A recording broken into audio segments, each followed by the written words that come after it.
Welcome to the Guns and Noses podcast. My name's Helen Taylor and I am the owner of Guns and Noses, and I own 3 Labradors.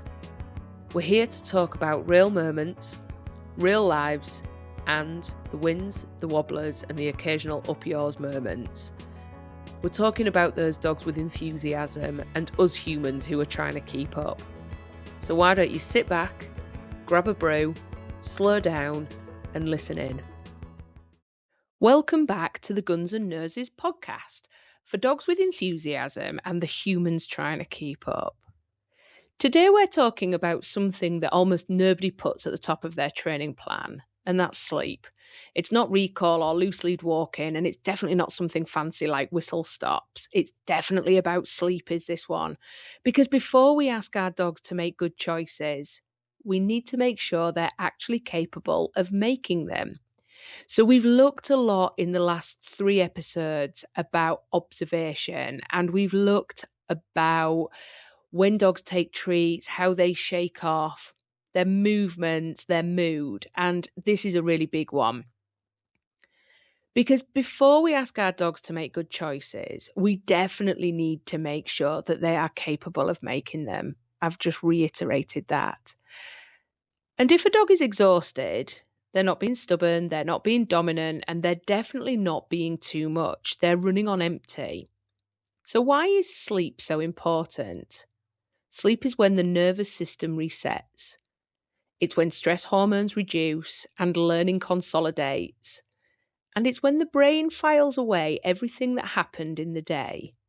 Dogs need far more sleep than most people realise, often to 16 to 20 hours across a 24-hour period, depending on age and lifestyle. But then here's the problem. Many enthusiastic dogs are not getting anywhere near that. They're busy, alert, watching, following, monitoring, waiting. They just look on it, but they're absolutely knackered. Think of that dog who follows you from room to room. You can't even go to the toilet without them. They pop up at every sound. So you might be sat at your desk. You go to stand up and they're like, oh, where are you going? They watch the window like it's television. Now, this is particularly important for those dogs who are sight orientated and they love to watch people walking by or the birds in the sky. That isn't calm energy. That's adrenaline. And adrenaline feels productive until the fuse shortens. When a dog lives in a constant state of alertness, they're living in their sympathetic nervous system fight or flight. We spoke about that in the last episode. That's survival mode. It's not them thriving. You cannot learn effectively in survival mode. Now, here's another particularly interesting topic that I love to talk about, and that's resource guarding. But why sleep is so important for dogs who do resource guard. Guarding isn't about being naughty, as I hear from time to time. It's about feeling unsafe. It's about feeling uncertain whether the resource that they have in that moment is going to be allowed to stay with them or if they are going to lose it. But then we add in exhaustion into the mix of that uncertainty or unsafety feeling, and then we have a problem. If a dog is already tired, already stressed, already running hot, and then someone approaches something they value, their tolerance drops. Think about yourself. If you've ever had poor sleep and someone asks you to do something complicated, your patience is thinner. If you're exhausted and someone reaches for your food, especially if it's Chinese, you're more likely to snap. It's not about personality and it's not about depletion. It's about dogs who are absolutely exhausted. They're not getting enough sleep or well or good sleep, and their guarding is higher because they have a shorter fuse. The same applies to reactive dogs though. If your dog is already tired and then sees a trigger, so another dog or a cyclist, a loud noise, their capacity to regulate is reduced. We sometimes think that they might need more training, they might need firmer handling, so, firmer cues, or they might even need more exposure. But if the nervous system is exhausted, learning won't take place. Overtired brains protect them first and learn second. So this section is really important that we take a moment to audit where our dogs sleep. So location is everything. We hear it all the time, don't we? Selling your house, location, location, location. Because sleep space is everything to a dog. If your dog's bed is in a hallway or near a front door, it could be under a window with constant movement, parcels being delivered, that type of thing. It could be beside a radiator that suddenly turns on, or it might make that gurgling sound that radiators do, so it wakens your dog. It could be in the centre of a family area that's high in foot traffic, so near toilets, the kitchen. They're not getting enough deep restorative sleep, and that's the important bit. They are dozing with one eye open. They're sort of bracing and on guard, so they're ready for the next thing to happen.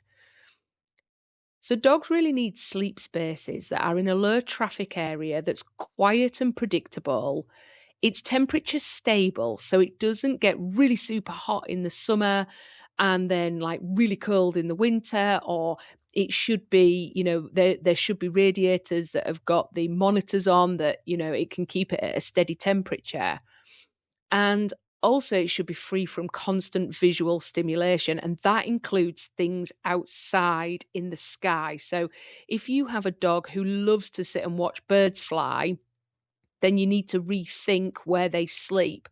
Or do you need to put a blind up that gets rid of that visual stimulus? If they're near a window, they're monitoring what's happening all the time. If they're in a walkway, they're anticipating movement, or you might not be able to move past them without them waking up and seeing where you're going. If they're too hot or too cold, they could be really unsettled. So the sleep space should feel safe enough for the body to soften. Now, there's another thing that is highlighted to me quite regularly when I see clients. And that's the busy family homes situation, and especially with children, because often when there's children, sleep gets interrupted. Now, it's always, with love. It's generally not with malice. But children, if they've got one in the family, they adore dogs. They usually want to cuddle them. They want to talk to them, tell them about their school day, maybe lay next to them and just kind of check in on them, especially if they're quite excited when they've come home from school. And from the dog's perspective, that's just their sleep keeps getting interrupted. But imagine being woken up repeatedly just as you drop into a deep sleep. You never fully reset and the tension builds. Instead of constantly saying, leave the dog alone, don't wake her, stop touching him, involve the children in a solution. Get them to create a sign that says, please leave me alone while I am sleeping, and draw a picture. You can download a free colouring sheet from my website, print it off, and let your children decorate it themselves. And when children are involved in creating the boundary, they're usually brilliant at respecting it. It becomes their rule that they can control and tell other people what they need to be doing. It's their responsibility, and what we're teaching isn't fear, we're teaching respect for rest.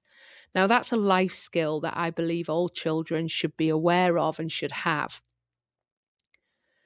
If we think about what I've just been talking about from a human comparison, if we are sleep deprived, we can get cranky, snappy, less patient, a little more reactive to things, and less able to cope, especially if there's a lot of noise. So when I talk about noise, I don't mean necessarily telly's blaring and music playing.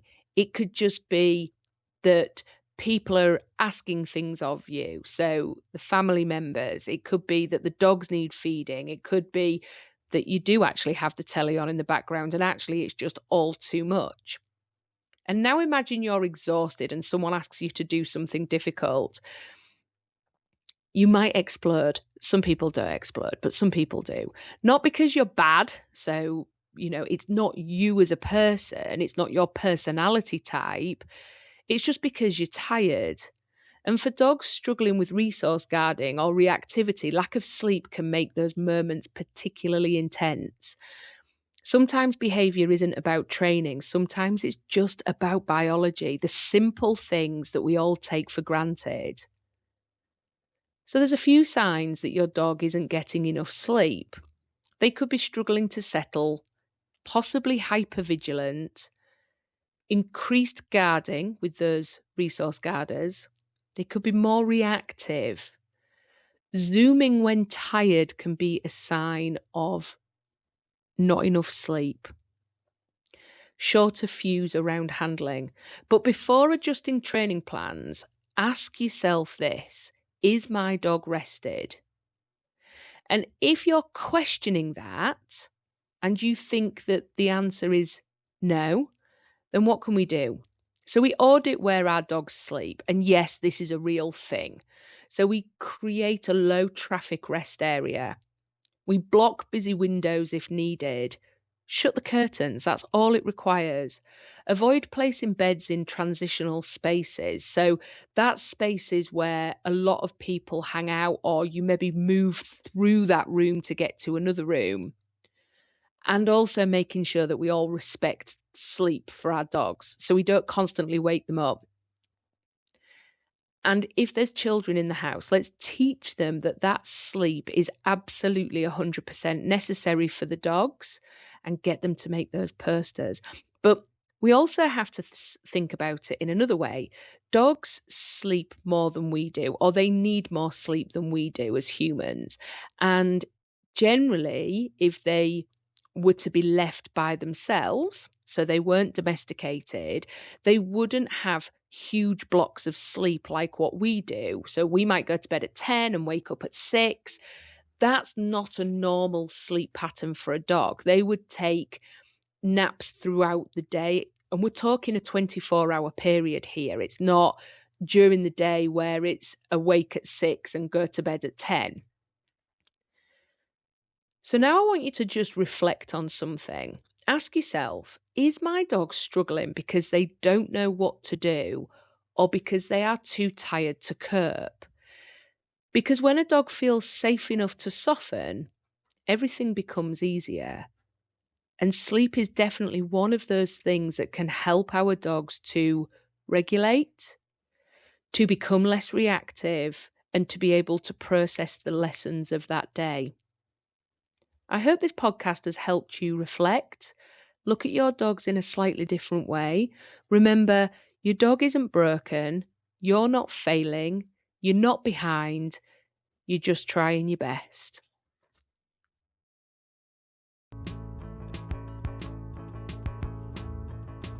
Thank you for spending this time with me.